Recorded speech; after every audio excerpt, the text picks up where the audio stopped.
तक जानकारी पहुंचा दें कि भारत को दुनिया का सबसे खतरनाक हथियार मिलेगा और भारत के लिए राष्ट्रपति ट्रंप का बड़ा ऐलान सामने आया है। राष्ट्रपति ट्रंप ने ऐलान किया है रक्षा सहयोग पर। राष्ट्रपति ट्रंप ने ऐलान किया कि भारत को F-35 स्टिल्थ फाइटर जो है अमेरिका बेचेगा। भारत को F-35 फाइटर जेट यूएस देगा। अमेरिकी राष्ट्रपति ट्रंप का बड़ा बयान सामने आया है। ये बड़ी खबर है। प्रधानमंत्री नरेंद्र मोदी के अमेरिका दौरे पर राष्ट्रपति ट्रंप ने भारत को अपना अत्याधुनिक लड़ाकू विमान F-35 देने की पेशकश की है।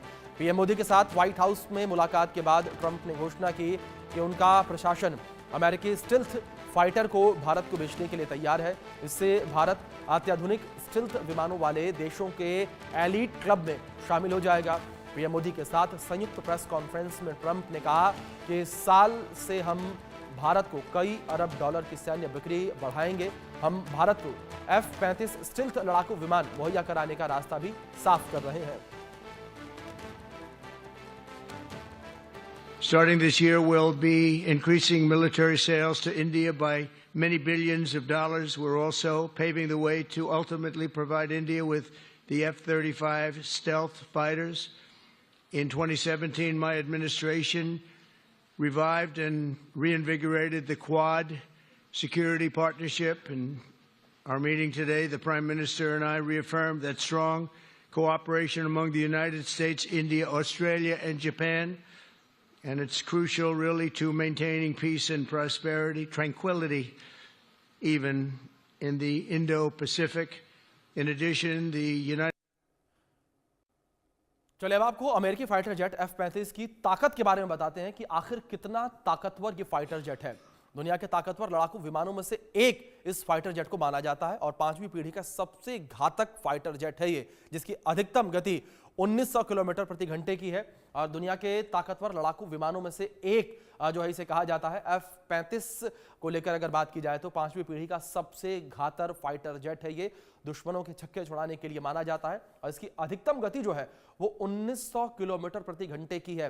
आप इस बात से अंदेशा लगा सकते हैं कि कितना फास्ट ये फाइटर जेट है। कॉम्बैक्ट रेंज 1239 किलोमीटर की है इसकी और 50,000 फीट की ऊंचाई पर उड़ान भरने में ये फाइटर जेट सक्षम है। तो कुछ इसकी खासियत फाइटर जेट की। और F-35 में छोटी और मध्यम दूरी की मिसाइलें जो हैं वो लगाई जा सकती हैं, उसका इस्तेमाल किया जा सकता है। स्टील टेक्नोलॉजी का इस्तेमाल फाइटर जेट के अंदर किया गया है। रडार की पकड़ से भी ये दूर रहता है। बात करते हैं किन देशों के पास ये फाइटर जेट मौजूद है इस वक्त। इसमें पहले नंबर पर अमेरिका है। अमेरिका के पास फाइटर जेट पहले से मौजूद। दूसरी ओर ब्रिटेन यानी कि इंग्लैंड के पास भी ये फाइटर जेट मौजूद है और इजराइल के पास भी फाइटर जेट मौजूद है। Japan, Australia, Italy, Norway, Netherlands के पास भी F-35 लड़ाकू विमान मौजूद है। दक्षिण कोरिया और कनाडा के पास भी ये लड़ाकू विमान मौजूद है। और हमारे साथ खास मेहमान जो हैं जुड़े हुए हैं, सीधे उनका रुख करेंगे। हमारे साथ जिस तरीके से विनोद दत्ता जी, मनन द्विवेदी जी लगातार बने हुए हैं। मनन जी, मैं आपका रुख करूंगा। जिस तरीके से भारत की मजबूती को लेकर बात की जाए सुरक्षा के लिहाज से, F-35 लड़ाकू विमान जब भारतीय बेड़े में शामिल होगा तो किस तरीके से भारत की जो सुरक्षा है वो अभेद हो जाएगी?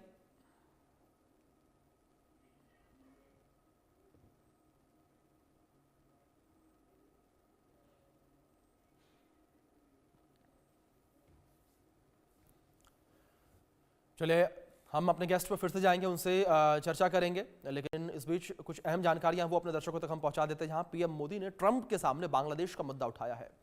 हिंदुओं पर हमले को लेकर पीएम मोदी ने चिंता जताई है। पीएम मोदी ने हिंदुओं पर जो अटैक हो रहा है उसको लेकर चिंता जताई। बांग्लादेश पर ट्रंप का भी बड़ा बयान सामने आया है। ये खबर आप तक पहुंचा दें। हिंदुओं पर हमले को लेकर पीएम मोदी ने चिंता जताई है। प्रधानमंत्री नरेंद्र मोदी चिंतित नजर आए हिंदुओं पर जिस तरीके से लगातार बांग्लादेश में अटैक हो रहे हैं उसको लेकर। और बांग्लादेश पर ट्रंप का भी बड़ा बयान सामने आया है। बांग्लादेश का ख्याल पीएम मोदी रखेंगे, ये ट्रंप ने कहा। ये बड़ा बयान है। जिस तरीके से ट्रंप का बयान सामने आया, उन्होंने कहा कि बांग्लादेश का ख्याल भारत रखेगा, पीएम मोदी रखेंगे। पीएम मोदी ने ट्रंप के सामने बांग्लादेश का मुद्दा उठाया। जिस तरीके से बांग्लादेश में लगातार हिंदुओं पर अत्याचार हो रहे हैं, तो हिंदुओं पर हमले को लेकर पीएम मोदी ने चिंता जताई। Well, there was no role for our deep state. It was this is something that the Prime Minister has been working on for a long time and has been worked on for hundreds of years, frankly. I've been reading about it. But I will leave Bangladesh to the Prime Minister. चलिए, हमारे साथ हमारे खास मेहमान लगातार बने हुए हैं। मनन जी, मैं आपका रुख करूंगा। जिस तरीके से पहले सवाल मैंने पूछा था कि किस तरीके से जो भारत की सुरक्षा है वो अभेद किले के तरह हो जाएगी जब F-35 विमान, लड़ाकू विमान जो है जब भारतीय बेड़े में शामिल हो जाएंगे तो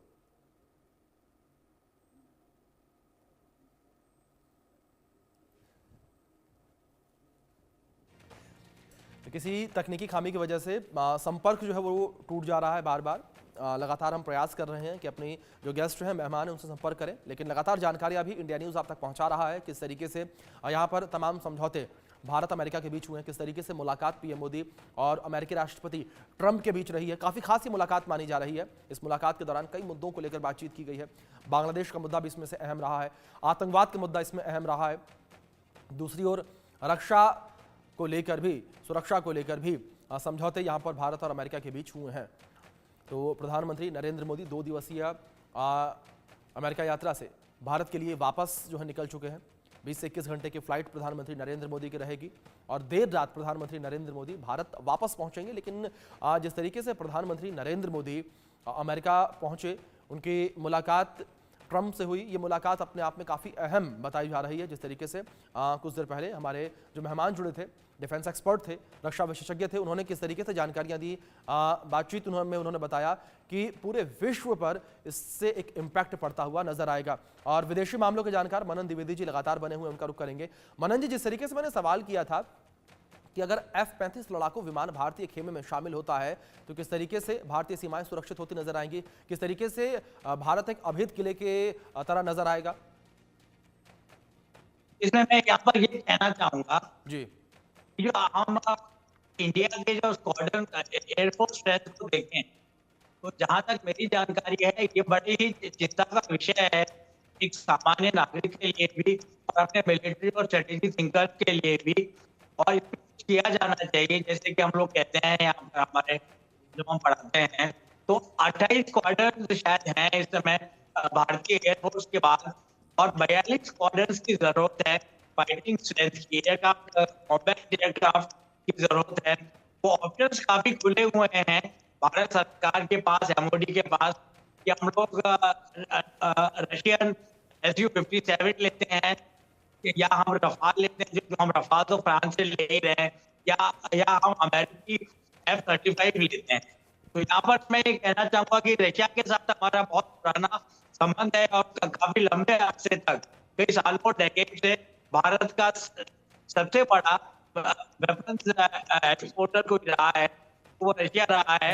और पहले भी भारत और अमेरिका के संबंधों में तल्खियां आती रही। उन्होंने कहा कि भारत से कहा, जिस तरीके से ये पूरी मुलाकात रही है, काफी अहम ये मुलाकात रही है और जो समझौते यहाँ पर हुए हैं वो समझौते भी काफी अहम अपने आप में रहे। बहुत शुक्रिया आपका जुड़ने के लिए, अपना कीमती वक्त इंडिया न्यूज को देने के लिए।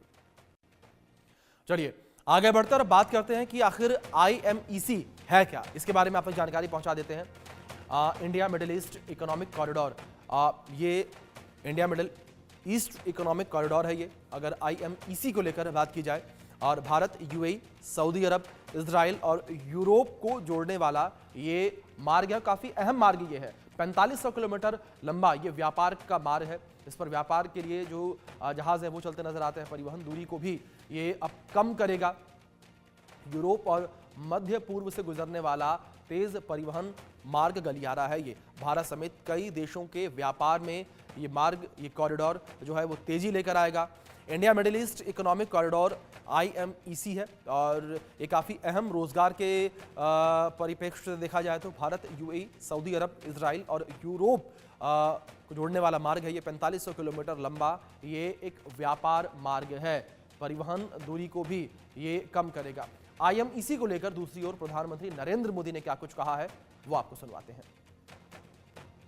फ्रेंड्स, भारत और अमेरिका की साझेदारी लोकतंत्र और लोकतांत्रिक मूल्यों तथा व्यवस्थाओं को सशक्त बनाती है। इंडो पैसिफिक में शांति, स्थिरता और समृद्धि को बढ़ाने के लिए हम मिलकर काम करेंगे। इसमें क्वाड की विशेष भूमिका होगी। इस वक्त भारत में होने जा रही क्वाड समिट में हम पार्टनर देशों के साथ नए क्षेत्रों में सहयोग बढ़ाएंगे। आईमेक और I2U2 के तहत हम इकोनॉमिक कॉरिडोर और कनेक्टिविटी इंफ्रास्ट्रक्चर पर मिलकर काम करेंगे।